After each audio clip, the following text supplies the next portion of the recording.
Warburg nunca se refere, tanto quanto os textos que eu li, bom, não há qualquer espécie de referência ao Bergson, até porque seria cedo para se referir talvez ao Bergson. Mas há uma questão, digamos isso, que permite perceber desde logo que a posição do Warburg nunca poderia coincidir com a do Bergson. E basta nós olharmos para o título dessa obra, desse ensaio de Bergson, que é Matéria e Memória. Ora, parece ele que cria dois aspectos diferentes, portanto há uma distinção entre matéria e memória.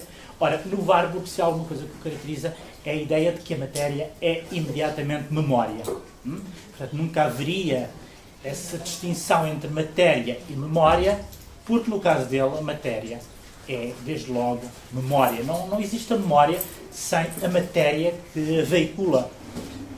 Portanto, a memória não está lá depositada num lugar abstrato. Ela só pode ser veiculada através de uma matéria que é a própria matéria imagética, a matéria das imagens.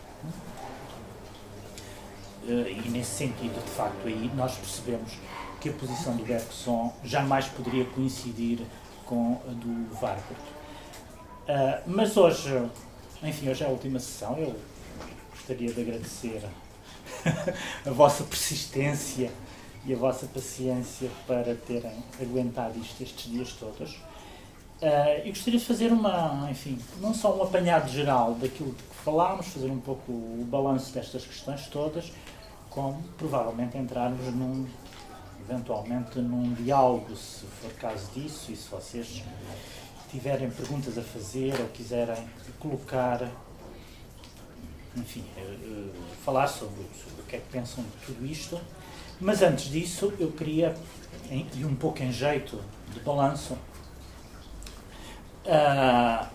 falar ainda de algumas questões que permaneceram ou não completamente ditas, ou então que permaneceram como fios que nós abandonámos porque não faziam parte, digamos assim, do tronco central. Por exemplo, ontem, quando tentámos aproximar ou fazer uma comparação entre o Benjamin e o Warburg, eu omiti, não foi voluntariamente, foi porque a conversa não tendeu para aí, aquilo que estava a tratar não tendeu para aí, mas que me parece que é irrecusável neste contexto em que se está a fazer comparação, que é a questão da teoria da experiência. Não é? Porque a teoria da experiência, em ambos, muito embora no Benjamin ela não seja formulada como uma teoria da experiência explícita, como é no Benjamin, mas em ambos nós podemos encontrar, de certa maneira, uma teoria da experiência que acaba por ser também uma teoria da modernidade. No caso do Benjamin, a questão da experiência é sobretudo desenvolvida num texto, que eu tenho a impressão que é do início dos anos 20, 1923 ou 21, por aí, que se chama Experiência e Pobreza. Experiência e Pobreza é um texto, aliás, muito importante, é um texto pequeno, não tem mais do que, não chega a 10 páginas, e é aí, sobretudo, o que o Benjamin desenvolve, a sua teoria da experiência, que ele depois vai desenvolver, ou melhor, que ele vai aplicar também na leitura do Baudelaire. É muito importante esta teoria da experiência, porque vai ser retomada nos textos sobre o Baudelaire. E qual é, digamos assim, as questões fundamentais que o Benjamin coloca nesse texto, experiência e pobreza? No fundo, a tese fundamental do Benjamin é de que,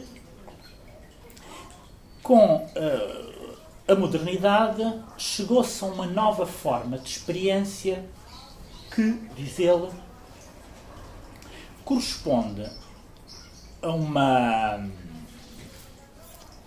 uma experiência do choque, um choque provocado pela apreensão sistemática de enfim, de muitos objetos, de muitas coisas. Ou seja, o espectador moderno seria aquele que faria a experiência de sentir muitos choques de coisas completamente diferentes, mas em que nenhuma dessas coisas exerceria sobre ele nenhum efeito duradouro. E, portanto, aqui é fundamental, também mais uma vez vamos ter que fazer referência à palavra alemã, porque também aqui os alemães têm duas palavras e nós não temos, e, portanto, se é isso não percebemos a teoria do Benjamin, que é a diferença entre Erfahrung e Erlebnis. Portanto, a primeira palavra designa um tipo de experiência que é a experiência transmissível. Uma experiência que se pode transmitir. Aliás, nesse texto o Benjamin começa por falar, quer dizer, é um texto que pode ser lido, não é nesse texto, mas pode ser lido a par de um outro que se chama O Narrador, onde ele fala precisamente desta experiência. O narrador, digamos, o narrador não é um narrador clássico, o narrador antigo, narrador dos contos que fazem parte da memória da humanidade, transmite um certo tipo de experiência que, por sua vez, lhe foi transmitida por alguém. E, portanto, quando nós dizemos de alguém que ele tem muita experiência, referimos a este saber acumulado que é transmitido através das gerações. E este tipo de narração que o Benjamin diz que começa, que a modernidade está a pôr em causa, ou que está a desaparecer, a ideia do desaparecimento do narrador, no caso do Benjamin, significa o desaparecimento dessa narração enquanto experiência, ou melhor, da narração de uma experiência. Nesse sentido, por exemplo, os contos tradicionais, os contos populares, seriam sempre a narração de uma experiência muito antiga, que se acumula como uma espécie de saber, enquanto que o romance, e muito particularmente o romance moderno, já seria um outro tipo de narração que já não tem que ver com esta experiência. E, portanto, neste sentido, a substituição deste tipo de narração mítica ou popular para a narrativa literária, que é própria do romance, corresponderia em si à morte da narrativa. Então, não sei se me estou a fazer entender. Seria em si mesmo, ela indiciaria logo uma decadência da narrativa. Portanto, o romance, tal como nós o conhecemos, e o romance é um género recente à escala da história, não é? Ou seja, quando fazemos a arqueologia do romance, remontamos ao século XVIII, enfim, podemos dizer, o Dom Quixote já é um romance, podemos falar nos romances medievais, nos romances de cavalaria, mas de qualquer das maneiras o romance enquanto género, tal como nós o entendemos hoje, de facto tem as suas origens no século XVIII. Finais do século XVII, princípios do século XVIII. Portanto, tem uma história muito breve se pensarmos naquilo que é a história da literatura desde o Homero, não é? A teoria do Benjamin é de que o romance literário, este romance literário, corresponde e sobrepõe-se a um declínio, precisamente da narrativa, mas da narrativa enquanto narrativa da experiência, da Erfahrung. Por oposição a esta experiência, que ele designa com esta palavra, começa, no mundo moderno, a triunfar um outro tipo de experiência que pode ser traduzida com a palavra Erlebnis. Leben significa vida, portanto, se nós quiséssemos traduzir isto de maneira mais aproximada possível, seria experienciar, experienciar no sentido de viver qualquer coisa. Ora, ele vai colocar nos textos sobre Baudelaire, e aí é muito claro, ele vai colocar a experiência moderna, do homem que atravessa a metrópole e que faz da experiência metropolitana, da grande cidade, o seu modo de vida, e aí o grande modelo é o Baudelaire enquanto dandy. O dandy é aquele indivíduo, enfim, que se passeia para ser visto e não para ver, e portanto tem a multidão à sua volta e compraz-se nesse espetáculo, que é o espetáculo da multidão, e portanto tem um tipo de experiência que é aquele que a vida metropolitana, a vida da grande cidade lhe proporciona, que está cheia de coisas que se atravessam no seu olhar, ao seu olhar. Simplesmente essas coisas não deixam marca, nem deixam memória, são choques. O Benjamin utiliza aqui a palavra choque, são choques. E são estes choques que ele define, portanto, que ele remete para esta outra experiência, que seria uma experiência típica da modernidade, que já não é essa experiência transmissível de pais para filhos, de geração para geração, já não corresponde a um saber instituído pelo tempo, mas corresponde a uma experiência do momento. O Erlebnis é a experiência momentânea, fugaz, próprio da vida, da fugacidade da vida urbana. E portanto, esta diferença entre um conceito e outro é aquele que vai servir fundamentalmente para o Benjamin definir a modernidade e para chegar à conclusão de que a época moderna se caracteriza por uma perda de experiência, pela pobreza da experiência. Há um momento nesse texto sobre experiência e pobreza onde ele fala também, onde ele faz a apologia daquilo que ele chama a barbárie positiva, que é uma coisa estranha, um conceito estranho, barbárie positiva. É difícil para a nossa imaginação conceber o que poderia ser uma barbárie positiva. A palavra barbárie, como sabem, é uma palavra que aparece noutros momentos do Benjamin, inclusivamente quando ele opõe a cultura, e aí, nesse caso, a barbárie positiva seria a possibilidade de começar tudo de novo, fazer tábua rasa daquilo que existe. E ele faz a apologia disso, fazer tábua rasa. Os grandes heróis, enfim, não são... E dizendo os grandes heróis, obviamente, já estou um pouco a atraiçoar o pensamento benjaminiano, que não é voltado para a apologia de grandes heróis, mas, digamos, os indivíduos capazes de intervir sobre a história, capazes de fazer, digamos assim, uma revolução, seriam aqueles que têm também a capacidade de fazer tábua rasa, daquilo que existe. Recomeçar a partir do zero. Ou seja, interromper o curso da história, mais uma vez temos a questão da interrupção, interromper o curso da história e começar a partir do zero. A barbárie positiva, e ele interroga, quer dizer, enuncia esse conceito e a seguir ele próprio pergunta, mas o que é que será uma barbárie positiva?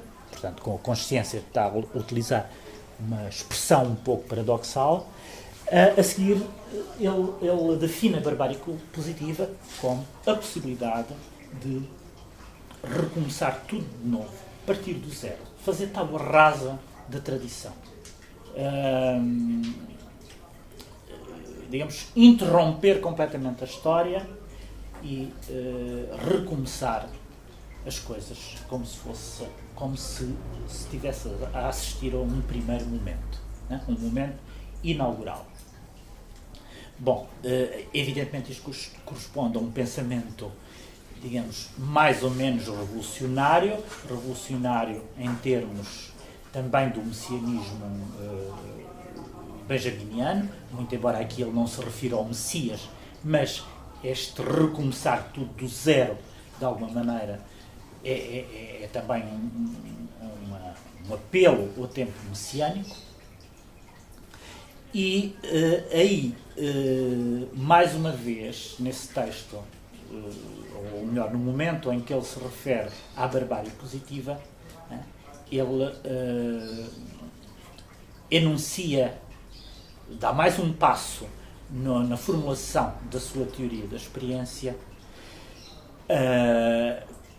que portanto, que ele define em termos de, portanto, uma teoria da experiência em termos de privilégio e de triunfo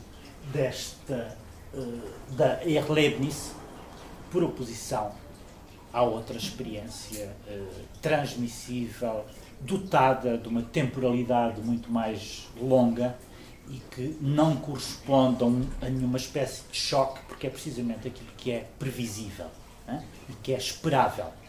Enquanto que a Erlebnis corresponde àquela experiência das coisas que não são esperadas.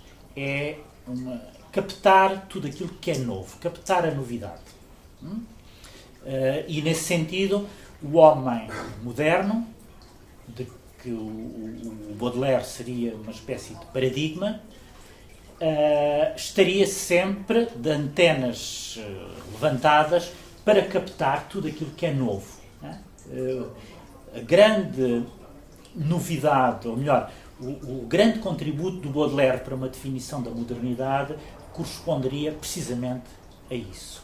A possibilidade, essa captação da vida metropolitana, da vida urbana moderna, própria da segunda metade do século XIX, quando se impõe o peso da mercadoria e quando ela começa a proliferar. Portanto, há aqui também uma relação com o fetichismo da mercadoria. A mercadoria que começa a ser exibida e, portanto, todas as pessoas que se passeiam na cidade começam a olhar para qualquer coisa de novo que se apresenta como espetáculo, e esse espetáculo é o espetáculo da mercadoria. Aliás, a ideia do Haussmann, com os seus grandes carrefours, portanto, a arquitetura parisiense do final do Segundo Império, essa arquitetura era pensada para que o homem urbano pudesse passear e pudesse assistir ao espetáculo.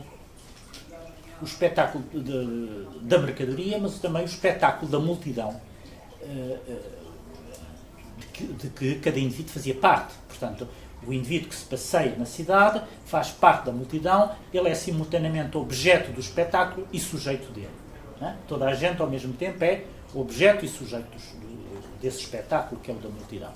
E o Baudelaire teria tido uma intuição muito importante e que serve para definir a modernidade, que é o do indivíduo que tem a consciência de que se pode oferecer como espetáculo e que tem à sua frente um espetáculo para observar. Enquanto dandy, é isso que ele faz, é oferecer-se ao espetáculo e ao mesmo tempo desfrutar do espetáculo da multidão. Há toda uma teoria do dandismo, como sabem, que tem que ver, obviamente, também com a moda. O dandismo não é só isto, o dandismo é também um certo tipo de relação com a arte, portanto, a defesa da arte pela arte, por exemplo. E porquê a defesa da arte pela arte? Porque o dandy, por definição, é contra tudo aquilo que tem utilidade. Portanto, é contra a economia da utilidade. O dandy luta contra qualquer espécie de economia em que as coisas se tornam homogéneas em função de um critério da utilidade. E, portanto, ele faz a apologia de tudo aquilo que é inútil. E aquilo que é inútil é essa beleza, tudo faz parte da beleza espetacular no sentido em que é superficial, é para ser mostrada, e portanto não tem um fim assim, nada disso tem um fim, nada disso pode ser aproveitado para, enfim, para não ter objetivos em termos sociais e não funda uma comunidade, e esgota-se no momento da sua exibição. Aquilo que se esgota no momento da sua exibição. Bom, e depois, evidentemente, a par disto, há todo um conceito da aura que Benjamin desenvolve e que ele também vai procurar em Baudelaire. Baudelaire seria, por definição, o poeta que perdeu a aura. Ele já não estaria preocupado com as coisas dotadas, digamos, de uma espécie de mística, mas estaria preocupado, pura e simplesmente, com a vida moderna, com as coisas mais banais e mais mesquinhas da grande metrópole, que era Paris. Né? E, portanto, há uma alegoria num poema de Baudelaire que o Benjamin analisa, que é a alegoria do poeta que perdeu a aura, né? Que deixou cair a aura no chão e depois nem sequer, quando se apercebe que perdeu a aura, nem sequer se digna a voltar para trás para recuperá-la, e a aura vai pelo esgoto abaixo.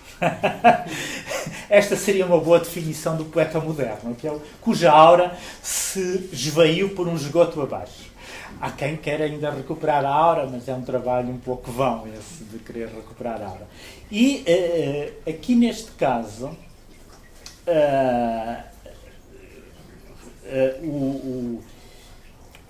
aquilo que interessa ao Benjamin não é só apenas a perda da aura poética, é também a perda da aura arquitetónica. Né?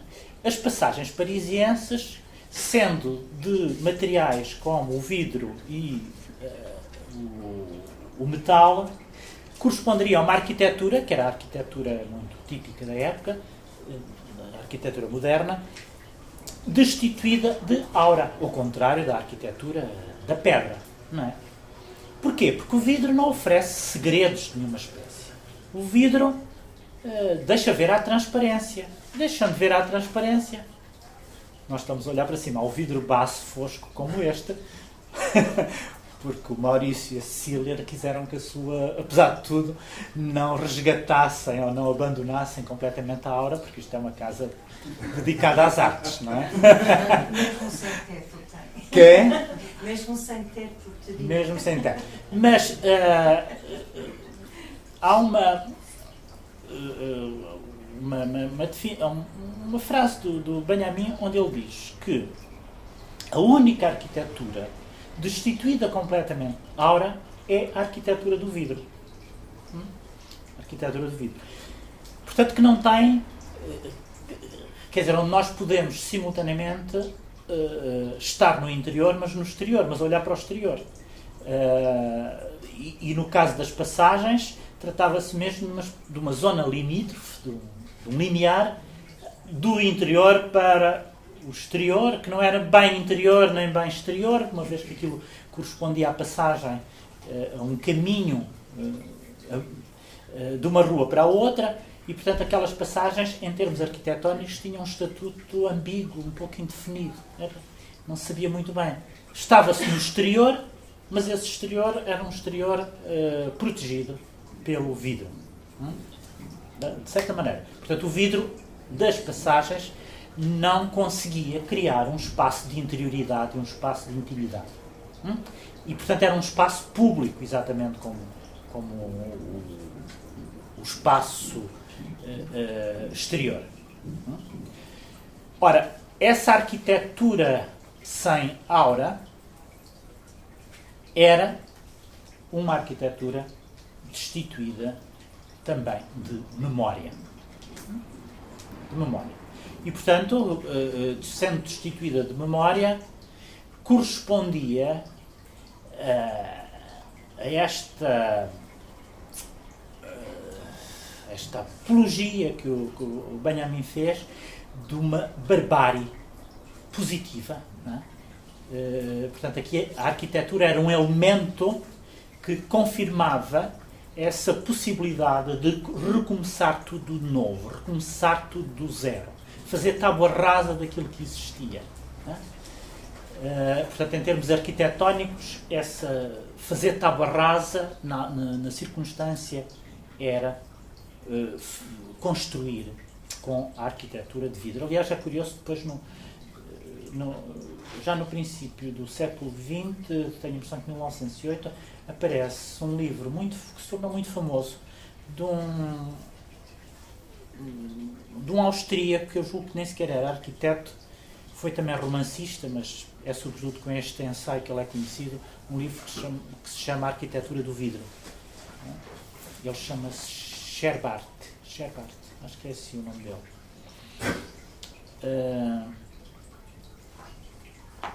Bom, e portanto nós temos de tudo isto, aquilo que eu queria destacar era esta teoria da experiência que é identificada ou que que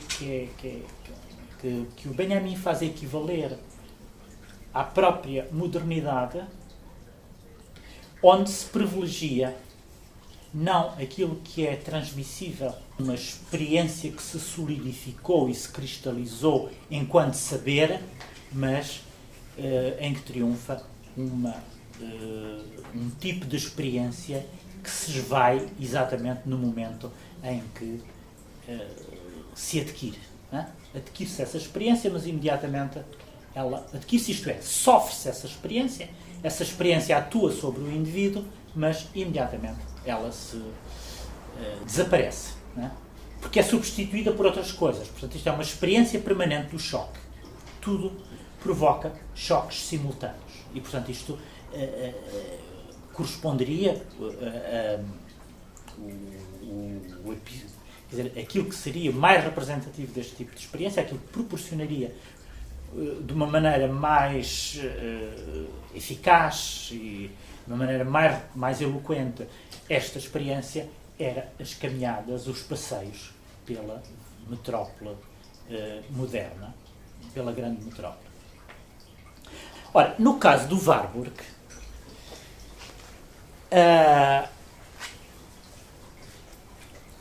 preocupação dele com a memória, e aí é muito significativo, é o da preservação desta memória que corresponde, que, traduzindo em termos benjaminianos, corresponde à Erfahrung, não é?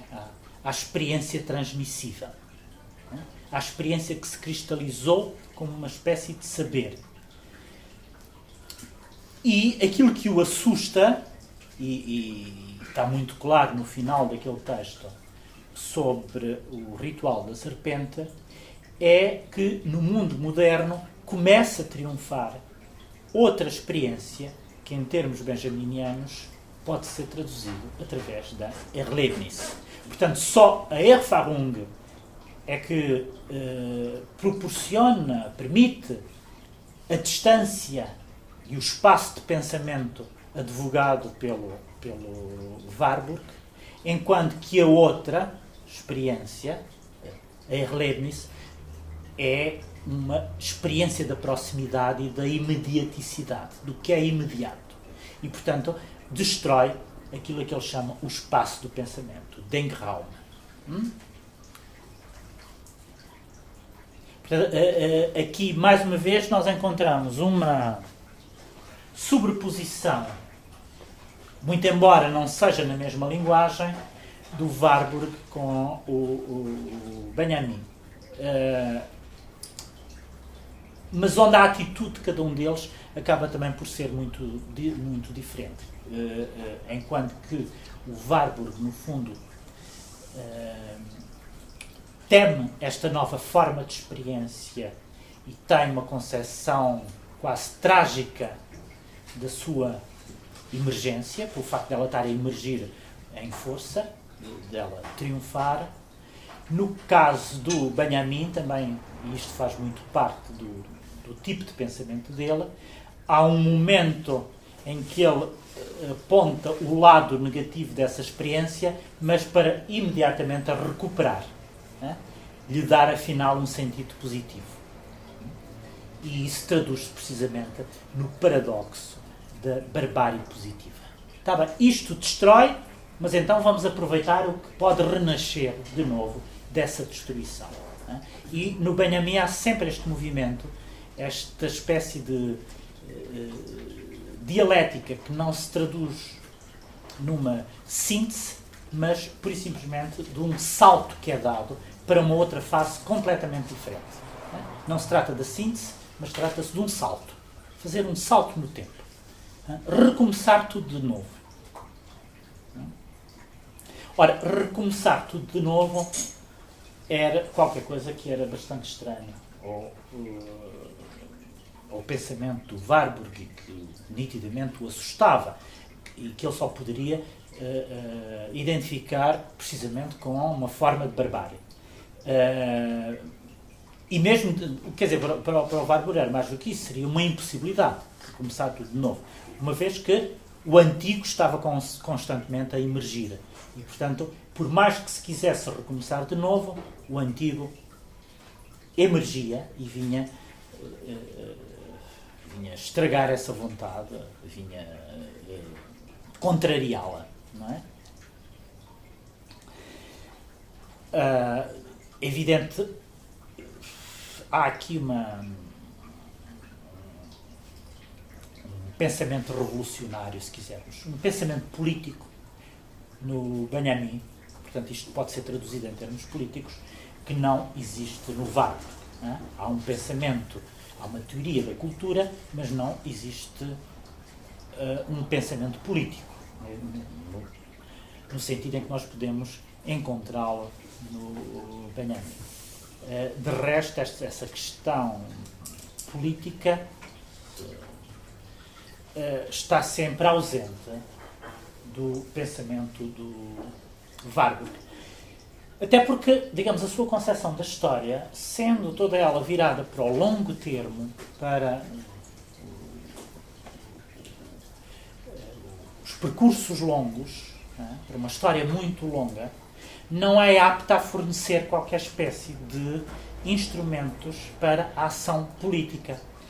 Quer dizer, enquanto que o Benjamin está à procura de instrumentos para a ação política, e nesse sentido uma concepção da história, neste caso, é nitidamente aquilo onde ele procura novas ferramentas para a ação política, o Warburg não se... Quer dizer, isso é-lhes completamente estranho, ele não está à procura de nenhum instrumentos para uma ação política. Ele está à procura de instrumentos para que o indivíduo se salve da destruição da cultura. É muito mais isso. Para que o indivíduo se salve da destruição da cultura. Ou seja, para que o indivíduo se salve dessa esquizofrenia, que é da cultura ocidental, diz ele, que, se não for bem controlada, leva o indivíduo à perdição. E, portanto, passa a ser habitado pelos demónios, os demónios do mito, as forças obscuras. E todos os instrumentos warburgianos vão no sentido de dominação dessas forças obscuras que vêm do passado e que é preciso dominar. É preciso que a civilização ou a cultura não... portanto, que não se dê uma emergência, mas uma emergência com I, novamente no mito.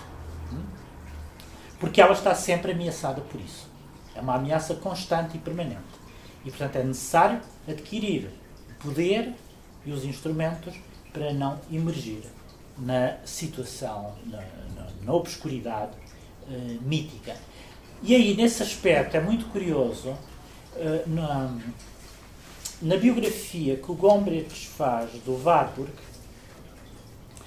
ele detecta aquilo que o Gombrich acha que é uma falha, uma falha, aliás, para ele um pouco indesculpável, que é a ocultação, a falta de referência à arte medieval. À Idade Média e à arte medieval. E o Gombrich interpreta isso como, digamos, há uma preocupação iluminista e racionalista no Warburg que o levaria precisamente a encontrar no Renascimento o momento, uma espécie de momento inaugural onde, digamos assim, onde essa polaridade mito e pensamento científico podem ser, eu ia dizer podem ser superados, não são propriamente superados porque essa dicotomia, essa polaridade nunca é superada, mas onde ela existe como uma tensão, mas ao mesmo tempo uma tensão que já pode, digamos, onde já se encontra um equilíbrio nessa tensão, onde se instalou um certo equilíbrio nessa tensão entre o polo racional e o polo mágico ou religioso. O Gombrich atribui essa falta de referência à arte medieval do Warburg, o facto de, provavelmente, isto é uma pura especulação do Gombrich, para o Warburg seria pouco interessante, para as suas teses, uma época histórica que ainda por cima na altura, hoje já se tem uma visão um pouco diferente da Idade Média, mas que para a altura era vista muito ainda do lado dessas forças obscuras, do obscurantismo, não é? Esta era a imagem mais canónica da Idade Média. E aqui é curioso, porque o Warburg contribuiu decisivamente para uma outra visão do Renascimento, mas de nenhum modo contribuiu para uma outra visão da Idade Média. Essa outra visão, muito mais esclarecida da Idade Média, enfim, eu acho que é posterior ao Warburg, aliás, é bastante mais recente, não sei se você, que é historiador... Estou a dizer, uma certa visão da Idade Média, que não identifique daquela maneira tão simplista a Idade Média com a Idade das Trevas, é algo do mais recente, não? Sim. Na historiografia, qualquer coisa que vem, sobretudo dos estudos do Bi, todos esses historiadores da nova história. Sim. Exatamente, o declínio da Idade Média. Pois. Mas aqui é curioso porque, de facto, nos textos do Warburg, é como se ele desse um salto e houvesse ali um hiato, que é um hiato longuíssimo, entre a antiguidade clássica e pagã e depois o Renascimento. Né? E, portanto, aí ele segue... no fundo, segue uma visão que era a visão canónica da história, não é? Ou seja, a Idade Média corresponderia a uma espécie de ato quase de retrocesso, e depois as coisas são retomadas novamente no Renascimento. Desculpa? Em termos de literatura, o romantismo vai repescar a Idade Média. Vai trazer um bocado para a rebelde. Eu ia dizer que, de certa forma, a Idade Média também está contida no Renascimento. Não acho que, quer dizer, o Renascimento é alguma coisa nova, ainda que é alguma coisa de Idade Média, ou não? Provavelmente isso é a visão já mais recente. Nem sei se tampouco se poderá ser formulada nesses termos, mas quer dizer, a visão mais recente hoje, que nós temos hoje, é de que o Renascimento, ou pelo menos o primeiro Renascimento, não é qualquer coisa que surgiu ali espontaneamente, como se a Idade Média fosse um parênteses na história, não é? E, portanto, dá-se um salto enorme, aliás, um salto de mais de 1000 anos, que é uma coisa completamente inverosímil do ponto de vista do próprio percurso da história. O primeiro, aqui neste caso, primeiro, o Warburg interessa-se pelo primeiro Renascimento, sobretudo. Quando ele estuda o Botticelli, é sobretudo o primeiro Renascimento que lhe interessa. E depois ele passa muito para o Barroco. Tal como o romantismo, referências ao romantismo também não são propriamente muitas, mas percebe-se muito bem que o Warburg é um alemão e, portanto, também tem em consideração todo o primeiro romantismo teórico alemão. Portanto, é um romantismo um pouco diferente, apesar de tudo, deste romantismo, da visão que nós temos lendo os portugueses, os franceses, etc., do romantismo. O nosso romantismo não tem esta dimensão teórica, nem tem esta dimensão autorreflexiva que o primeiro romantismo alemão teve, que é um romantismo de cariz muito teórica, filosófica, portanto ali entra um bocado no idealismo alemão, mas onde a arte começa a refletir sobre si própria e portanto, se dá como um absoluto, não é? Mas ao mesmo tempo de reflexão sobre si própria. Não é tanto esse romantismo negro, o gosto pelo gótico, etc., etc., que também depois existe em alguns alemães, mas não encontramos naquela geração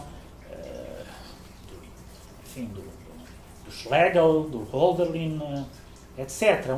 Aqui ou mesmo do Novalis, é um romantismo muito mais teórico, não é? Muito mais filosófico, se quisermos. Muito mais autorreflexivo, muito mais consciente, uma literatura que se torna muito consciente de si própria, né? Que quer constantemente virar-se sobre si, né? Que quer dar a si mesma uma dimensão teórica, qualquer coisa que é da ordem do literário, mas ao mesmo tempo é da ordem do teórico, da teoria. Mas,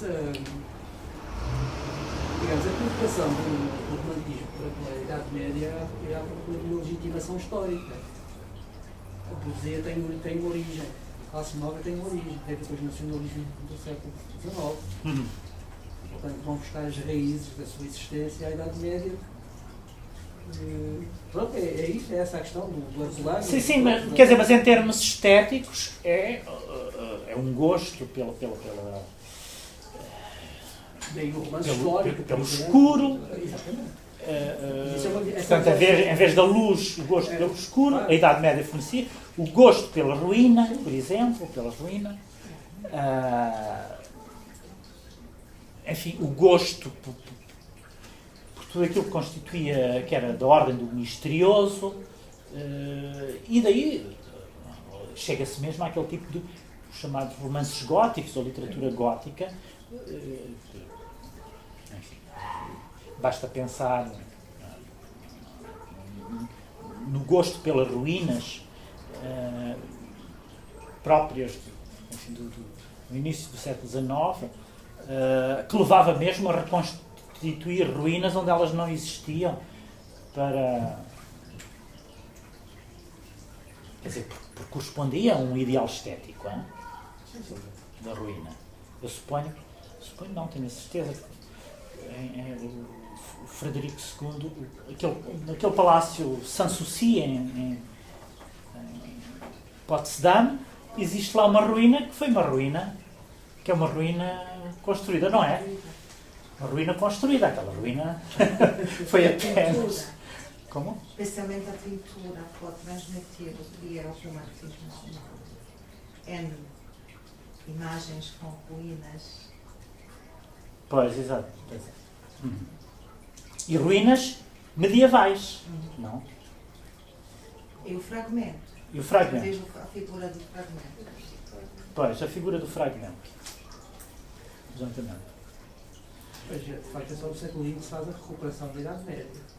Sim, é só no século XX. Mas isto tudo para dizer que, digamos, a omissão que o Warburg faz da Idade Média é, de facto, qualquer coisa, pode não ter exatamente o sentido que o Gombrich, aliás, de um modo um pouco escandalizado, lhe dá, mas existe esse hiato enormíssimo, portanto, uma espécie de falta, um vazio, enquanto que as outras épocas, todas elas, de uma maneira ou de outra, são recuperadas.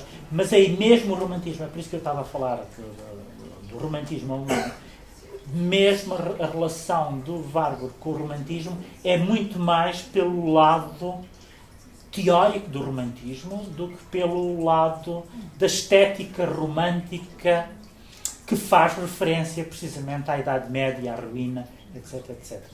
Um dos momentos, pelo menos no romantismo alemão, é aquela procura das origens, chamadas origens. E penso que, vulgarizando a Bivaldo, talvez não, ele vai dizer não são estas origens, temos que ir muito mais. Pois, muito mais. Sim, exatamente. Porque as origens no Warburg são sempre... quer dizer, a pré-história, e para utilizar o termo benjaminiano, quando ele fala na pré-história da modernidade ou na pré-história de qualquer coisa, mas a pré-história é digamos, aquilo que ele entende como época posterior, ou melhor, época anterior, em relação à qual uma determinada época faz referência. Faz referência não, com a qual a época, uma determinada época, uma época atual, entra em constelação com uma outra época anterior. E essa época anterior é, para o Benjamin, a pré-história. Não é no sentido de pré-história como aquilo que é anterior à escrita, anterior à história. Não. Toda a época tem a sua pré-história, ou seja, uma anterioridade, que é uma anterioridade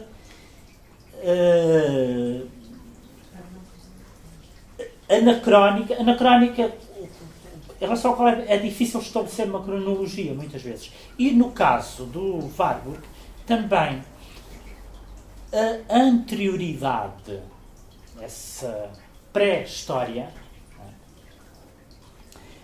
não é uma origem, a origem nunca está bem delimitada em termos epocais, nunca é referida de uma maneira explícita em termos epocais, porque ela é sempre anacrónica, ela é anacronizada, digamos assim. Não é anacrónica, mas é anacronizada. Ele exerce sobre ela uma operação de anacronização. O que é que eu quero dizer com isto? Mesmo quando ele se refere à antiguidade clássica ou à antiguidade pagã, ele não quer dizer que a origem esteja exclusivamente aí, ou que nós possamos aterrar nesse momento para explicar tudo aquilo que está a acontecer no presente, uma vez que houve um percurso. O que lhe interessa é todo o percurso. Percebem? A transição, de que modo é que isso foi transitando. Ou melhor, e de que modo é que certas coisas se foram formando em função de uma memória que já é uma memória antiga, que vem de trás, mas que não impede que novas formações surjam. Digamos, a partir da memória da antiguidade, clássica e pagã, há uma série de formações que vão surgindo, como vimos. Portanto, por isso é que as fórmulas de Patos são simultaneamente feitas dessa repetição, são simultaneamente fórmulas, não é? No que a palavra fórmula tem de estereótipo, mas ao mesmo tempo de criação de algo novo. Porque é através do percurso que as coisas vão adquirindo, se vão constituindo como formações mnémicas, portanto, próprias da memória, e ao mesmo tempo refletindo uma espécie de trânsito cultural. Estou-me a fazer entender. E, portanto, nada pode ser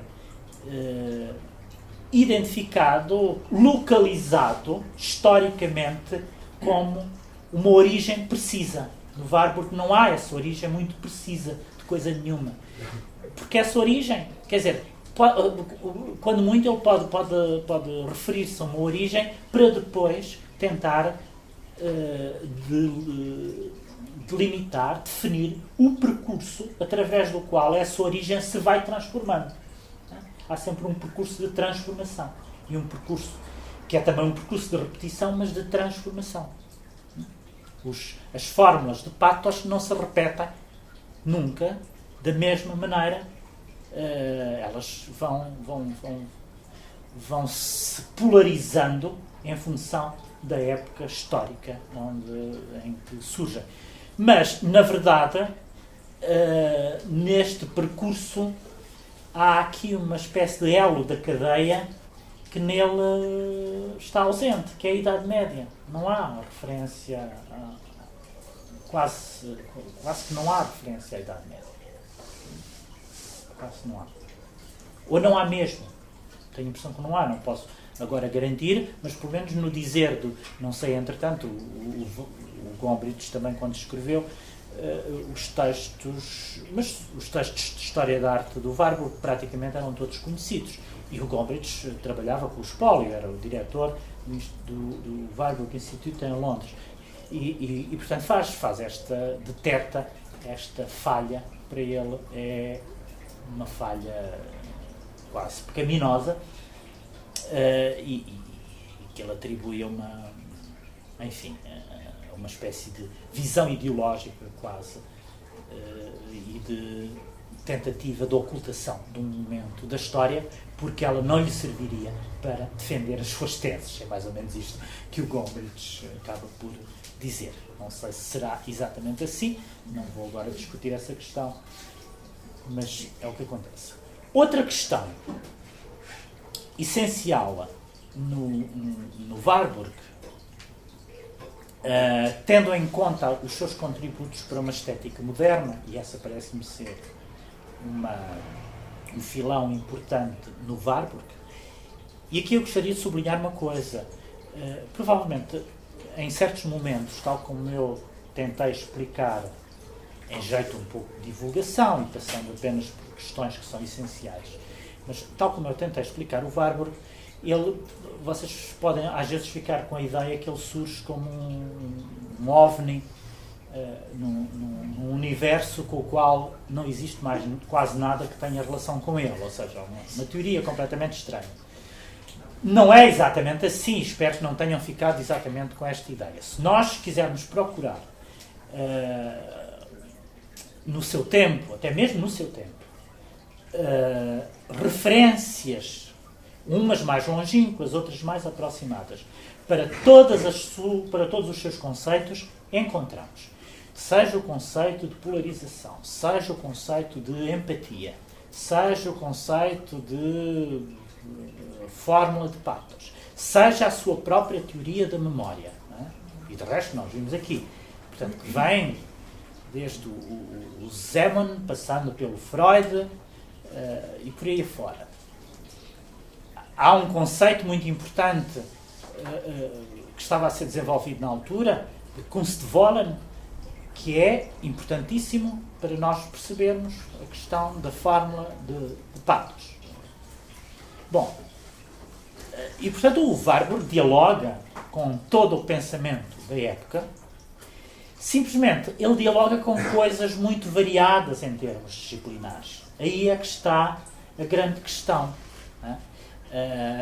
É esta variedade de referências culturais e a tentativa de elaborar uma teoria que, no fundo, abola a fronteira entre as disciplinas e vai buscar coisas a disciplinas completamente diferentes. Não é? E fazer esta espécie de síntese disciplinar e que deixa muita gente, e deixou durante muito tempo, muita gente baralhada. Porquê? A partir de há um historiador de arte, mas enquanto historiador de arte não segue os preceitos nem os modelos da historiografia do seu tempo. Precisamente porque a sua concepção do tempo, e aqui foi isto que eu tentei ver comparando com o Benjamin, a sua concepção do tempo rompe completamente com o tempo linear, com a ideia de uma história da arte progressista, baseada ainda muito numa ideia de dialética, baseada também numa sucessão de causas e efeitos, de influências, etc. E, portanto, aqui estamos num outro plano completamente diferente. Ora, isso era uma coisa absolutamente paradoxal, a partir do qual os seus contemporâneos muito dificilmente viam a possibilidade de construir uma história da arte a partir desses princípios. E ele próprio também não construiu nenhuma história da arte. A verdade é essa. Forneceu alguns instrumentos que obrigam a ver a história da arte de uma maneira um pouco diferente. E esse é o seu grande contributo. Em segundo lugar, e tributário desta concepção da história da arte, há uma nova concepção da iconografia e da iconologia. Não é? Uma nova ciência iconológica que ele tenta estabelecer, que também rompe com os princípios da iconologia que existiam no seu tempo, muito embora, digamos, nós hoje a iconologia, pelo menos em termos de história da arte, é uma ciência relativamente nova, que nasce ali, mais ou menos no momento do Warburg. Bom, mas a distinção aqui neste caso entre o Warburg e a diferença entre o Warburg e o Panofsky é uma diferença fundamental que obriga a repensar a iconologia noutros termos. Depois, outro contributo importantíssimo do Warburg, e também aí um bocado paradoxal, que baralha completamente as coisas, porque é muito difícil, e daí ser muito difícil, a utilização do Warburg como maître à penser, ou como alguém que nos fornece um método de análise, seja ele de que tipo for, a questão estética. Né?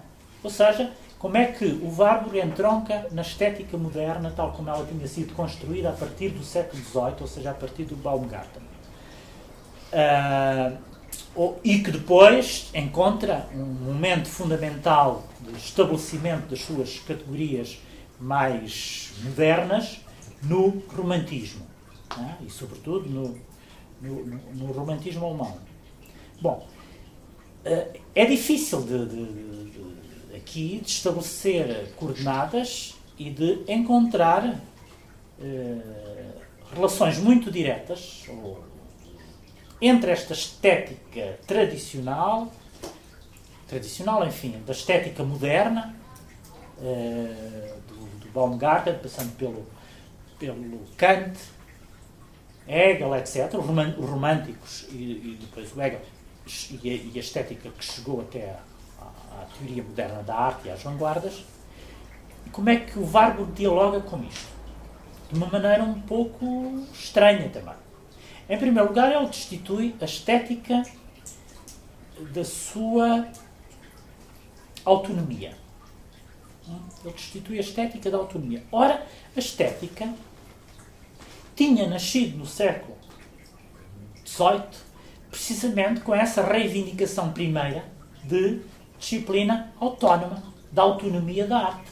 Era este o grande contributo, seja do Baumgarten, seja depois, de uma maneira ainda formalizada, filosoficamente formalizada, quase enquanto sistema, pelo Kant. Não é? Aí a grande questão que se coloca a partir do século XVIII é a da autonomia da arte e a autonomia da arte reivindicada por uma nova disciplina que era a estética e que só nasce precisamente no final do século XVIII. Até aí não havia uma disciplina chamada estética. Não é? Ora, o Warburg vai funcionar um pouco a contrassenso. Vai destituir a estética daquilo que se julgava ter sido a sua conquista fundamental, que era a autonomia. E vai digamos, formular todas as suas questões estéticas em termos que requerem sempre a invocação de outras disciplinas e outros saberes. Seja a antropologia, seja a história da arte, seja uma nova teoria da memória, seja a história das religiões. A história das religiões aqui é muito importante, seja a mitologia no sentido da ciência do mitólogo, etc, etc. E, portanto, a estética no Warburg não tem essa autonomia que ela tinha adquirido e que ainda por cima tinha sido adquirido como uma conquista de que ela se vangloriava.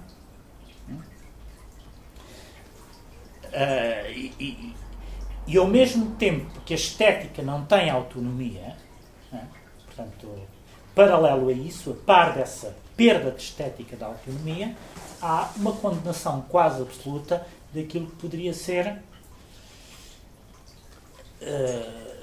a autonomia da arte e a ideia de uma arte pela arte.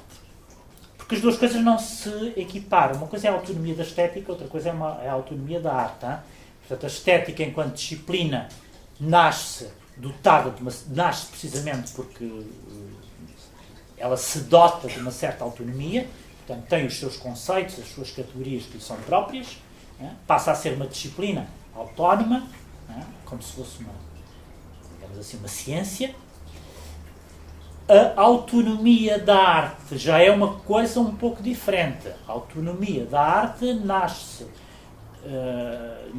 portanto, o primeiro momento da autonomia da arte é o romantismo, e depois é precisamente essa estética romântica que vai ser exacerbada, sobretudo esse lado da autonomia, vai ser exacerbado na modernidade e muito particularmente com as vanguardas. E a autonomia torna-se assim o grande conceito da modernidade estética, não é?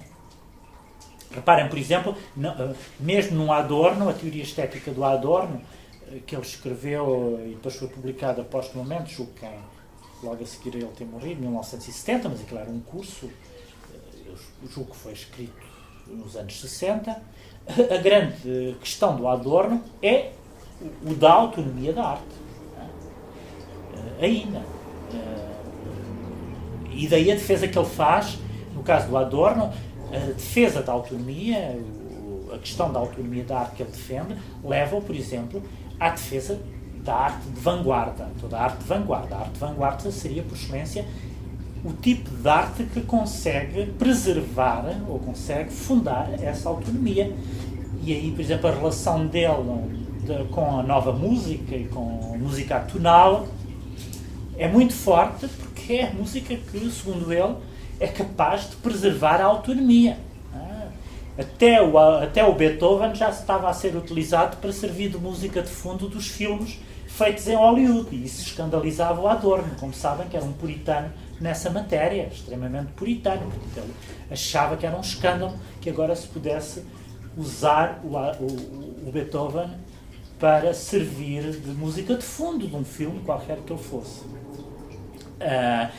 E então dá-se o que interessa é fazer a defesa do Schoenberg. Olha, agora tomem lá o Schoenberg e utilizem isto para música de fundo dos filmes de Hollywood. Era um pouco esta a posição do Adorno. Hoje, se calhar, já seria possível, e se calhar até já se fez, não é? Mas na altura isso era, pelo menos na cabeça do Adorno, isso era inconcebível.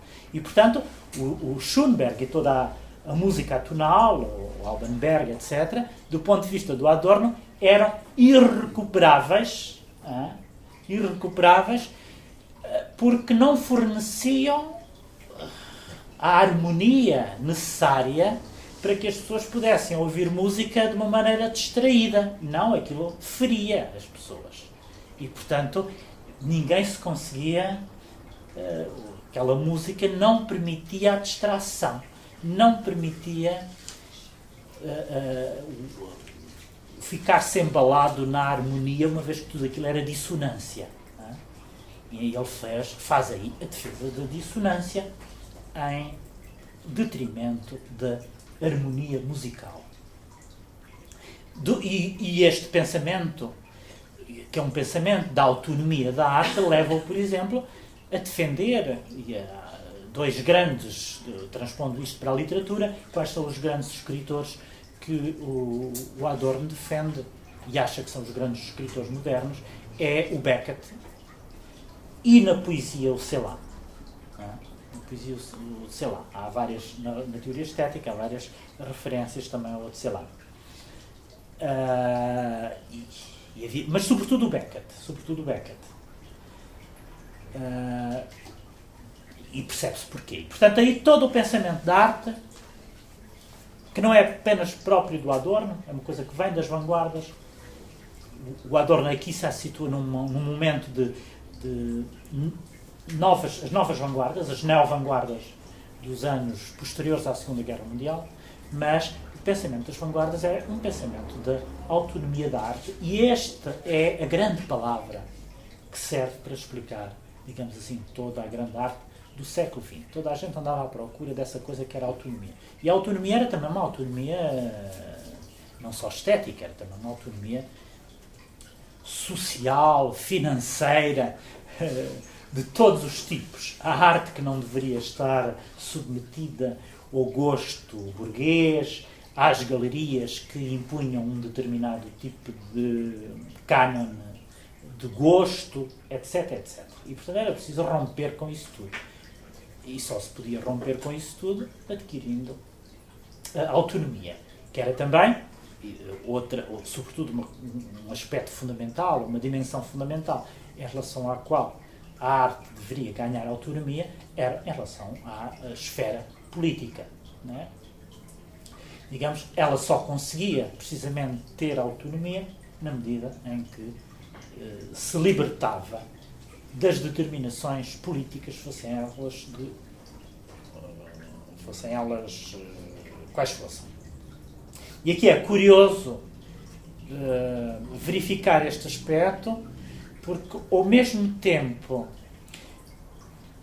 que a defesa da autonomia própria da arte moderna leva ao privilégio concedido a estes grandes artistas das artes plásticas, os artistas da vanguarda, na literatura há autores como o Joyce, o Kafka, o Beckett, e depois mais tarde o Beckett, etc. Isso, ao mesmo tempo, é criticado por um autor como o Lukács, que também tem uma história.